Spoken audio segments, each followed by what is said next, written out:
Пломба на вратите на десетина објекти во Скопје, Тетово и Куманово.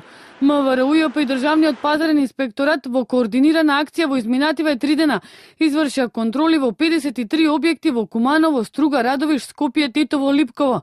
Под лупа биле газдите на објекти кои во управата за јавни приходи ги водат како ризични обврзници. Токму затоа инспекторите побарале полициско обезбедување, па кога влегувале во дуќаните, биле обкружени со специјалци. При контролите, во дел од нив се утврдени неправилности.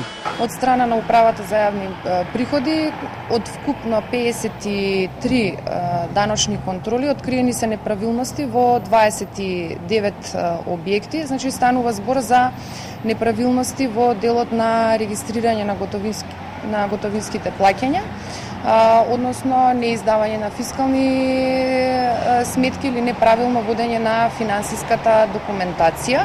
Од 10 даночни контроли во Скопје, во Центар и во Чаир, во 7 биле најдени неправилности во работењето. Во Куманово и селата, од 11 објекти, 9 работеле незаконски. Единствено во Радовиш, инспекторите на УЈП, МВР и пазарната инспекција не нашле ниту еден основ за казна. Координираните контроли на трите институции на ризичните обврзници се спроведуваат неколку пати во годината на целата територија на Македонија.